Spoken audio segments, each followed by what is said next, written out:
Hello friends, today we are going to study environmental problems and issues. Under this we will focus on economic development and environmental sustainability. Friends, let me introduce you to the topic. Economic development aims at improvement of human well-being, but in pursuit of development, the negative effects of development are either ignored or not taken into regard. Generally, the negative effects of economic development are seen on environment. It has been found that the economic development and environment are closely interrelated. The major challenge that we face now is to ensure that development strategies for economic growth are implemented in harmony with environmental sustainability. The major issues in this regard are related to environmental management, wealth creation, institutions, equity, poverty, energy, trade, human health, ecological sustainability, climate change, biodiversity and consequences of rapid urbanization. Hence, the decision makers, policy analysts, government, NGOs, public and the society as a whole have to understand the need for environmentally sustainable development. There is a need to give priority to eliminate poverty, control population growth, restrict environmental depletion and protect biodiversity. Countries which have pushed economic development without its environmental consequences such as pollution, depletion in natural resources and distortion in the system are now facing consequences: water and air pollution, pesticide in food supply, climate change, global warming, greenhouse gases and ozone layer, etc. From this, it can be inferred that while pursuing for development, the adverse effects of development on the economy should be taken into consideration. This is especially in the context of environmental degradation and loss of biodiversity. Once the biodiversity loss has escalated to the point of no return, reversing the situation is impossible. Under such circumstances, societies will have to adapt to and cope with environmental changes and see too negative an effect on their livelihoods. This in fact is an effort to retain the quality environment and reduce poverty. This could enable the countries to find durable equilibrium between their economy and their ecology. Now friends, let us look at what are the lesser known areas of concerns of development policy makers. Development policy makers often emphasize economic growth as the most important way to reduce poverty, raise living standards and manage the environment. This justifies the increase in consumption of natural resources for generating economic activity. At the same time, policy makers have shown less concern towards the rate at which resource depletion or the effects of waste products on socio-economic systems and on environment takes place. Now friends, we will focus on new era of global society, that is, age of sustainable development. The world has entered in a new era where the global society is characterized by interconnectivity. People's ideas, technologies, businesses and even epidemic disease across the borders are seen to be connected. We live in a new information age and also have fears of unknown global scale environmental disruption, moreover new and different business practices. The technologies, size and age structure of populations are changing rapidly.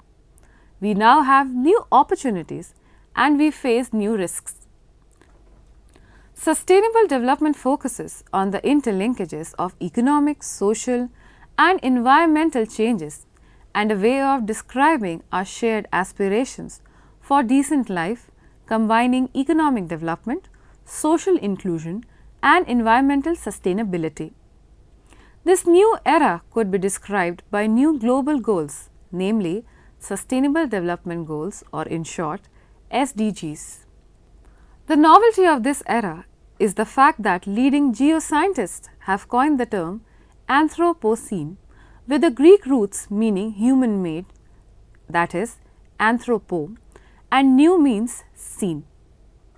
The Anthropocene is our current unprecedented time period of the earth in which the earth's physical range, climate, biodiversity, chemistry is mainly driven by human activity. Leading ecologists have adopted the idea of planetary boundaries to explain the limits beyond which human activities will tip the earth into uncharted and dangerous patterns of climate disruptions such as loss of biodiversity and change in the chemistry of the air, land and oceans. Both of these concepts describe the realities of this new age of sustainable development. There is a change in the world's geopolitics. We have been shifted from bipolar world, that is USA and the Soviet Union, to a complex multipolar world with many regional powers and nearly 200 countries, many new with fragile institutions. This new multipolar world must find the means to preserve peace, pursue economic development and face the unprecedented environmental challenges of our age. There is a need for new form of global governance which will play a key role in meeting the new Sustainable Development Goals. We need to determine ways to end extreme poverty and protect the planet from the side effects of our own actions. The world's economy is growing rapidly. The gross world product, in short, GWP, is now 200 times larger than back in 1750. It is also now increasing, interconnected through trade, finance, technologies, production flows, migration and social networks. But because of unequal income distribution between the countries and within the country, it is creating a threatening situation to Earth itself. The gigantic world economy is creating even bigger environmental crisis, one that threatens the lives and well-being of billions of people and the survival of millions of other species on the planet. Environmental threats are arising because of human activities, which is changing not only Earth's climate but also the availability of fresh water, the ocean's chemistry and the habitats of other species. This in turn brings changes in the functions of key processes such as the cycles of water, nitrogen and carbon on which life depends. Sustainable development tries to make sense of the interactions of three complex systems: the world economy, the global society and the Earth's physical environment. This course can be changed by way of combining economic development with environmental sustainability. Sustainable Development Goals, in short SDGs, can help us to guide the future course of economic and social development on the planet. Sustained development calls for a world in which economic progress is widespread, extreme poverty is eliminated, social trust is encouraged through policies that strengthen the community and the environment is protected from human-induced degradation. In reality, sustainable development recommends a holistic framework in which society aims for economic, social and environmental goals. In brief, Sustainable Development Goals call for socially inclusive and environmentally sustainable economic growth. Sustainable development envisions 4 basic objectives of a good society: economic prosperity, social inclusion and interrelation, environmental sustainability and good governance and business. The important challenge that our generation is facing is to achieve sustainable development for our own populated, unequal and degraded planet. The Sustainable Development Goals must show a pathway for the future development of the planet. Number 4. Connections between environment, development and sustainability. Since early 70s, it has been realized that environment, development and sustainability are interrelated. The brief history of these 3 connections can enable us better understanding of these connections. Number 1. The term sustainable as applied to ecosystems was first used by fisheries managers as maximum sustainable yield to denote the maximum fish catch per year consistent with a stable fish population. Number 2. In 1972, at the United Nations Conference on the Human Environment in Stockholm, the challenge of maintaining sustainability in the context of economic growth and development was first brought to the global forefront. Number 3. In the same year, the book Limit to Growth, with empirical support published by Club of Rome, which forcefully argued that continued economic growth on the prevailing economic patterns would collide with the Earth's finite resources, leading to future generation to overshoot and collapse. Number 4. The phrase sustainable was introduced 8 years later in an influential publication entitled World Conservation Strategy, Living Resources Conservation for Sustainable Development in 1980.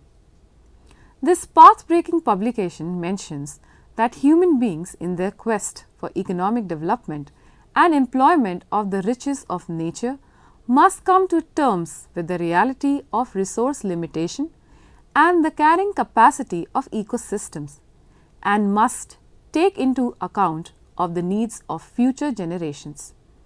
The purpose of the document was to help advance the achievement of sustainable development through the conservation of living resources. Number 5. The United Nations Commission on Environment and Development, whose chairman Gro Harlem Brundtland gave a classical definition of the concept of sustainable development, one that was used for the next 25 years, which was: sustainable development is development that meets the needs of the present without compromising the ability of future generations to meet their own needs.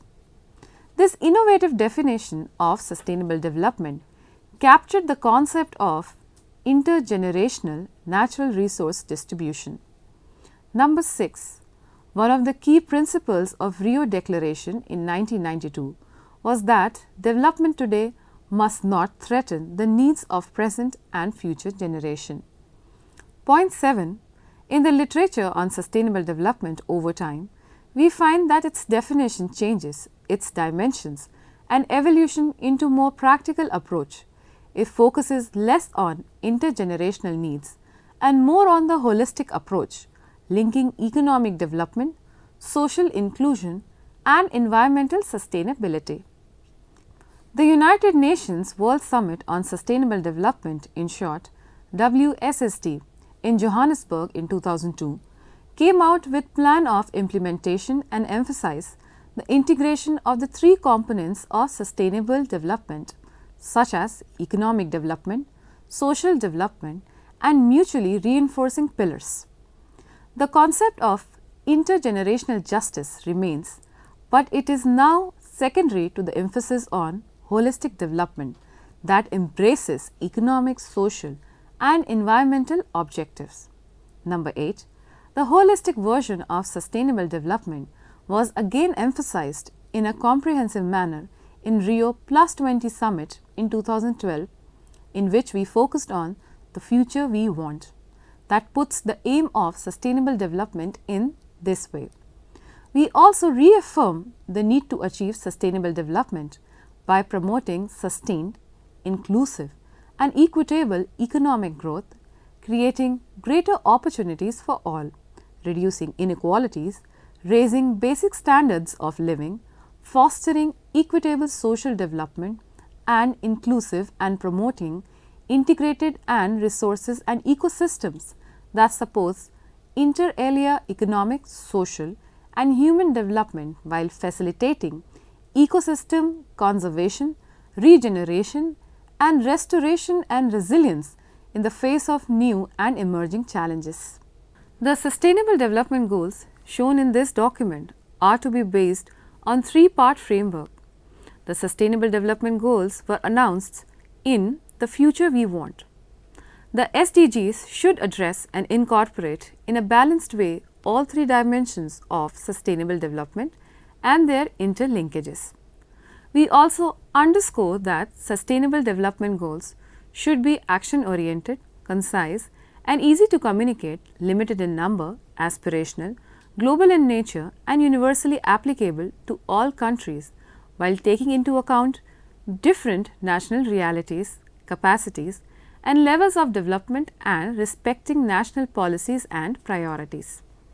Governments should drive implementation of the Sustainable Development Goals with the active involvement of all relevant stakeholders as appropriate. Point 5. Sustainable development as a normative approach. Sustainable development is a way to understand the world as a complex interaction of economic, social, environmental and political system. It envisions a proper functioning society, one that delivers well-being for its citizens today and for future generations. It urges us to have holistic vision of what good society should be. A good society is one which is free from poverty, inequality and discrimination, having cohesion, cooperation and togetherness and fairness. It is being a good steward of the natural environment and should be functioning with good governance. A good society is not only economically prosperous society but also one that is also socially inclusive, environmentally sustainable and well governed. Number 6. Pathways to sustainable development. Number 1. To understand the interlinkages of the economy, society, environment and politics. Number 2. To do something about the dangers we face to set sustainable development goals and to achieve them. Number 3. To find a global path made up of local and national paths in which the world promotes inclusive and sustainable economic development, thereby combining the economic, social and environmental objectives. Number 4. To have good governance of both government and businesses.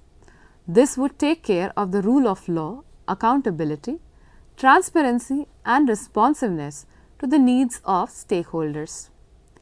If we can wisely design our business practices and technologies, undoubtedly sustainable development is both feasible and affordable. Now friends, let us summarize this session. As we have seen the connections between environment, development and sustainability and also explain the holistic approach to achieve sustainable development goals, pathways to sustainable development goals and the concept of good society. It is worth quoting John F. Kennedy here. In his famous peace speech in June 1963, he said, "By defining our goal more manageable and less remote, we can help all people to see it, to draw hope from it and to move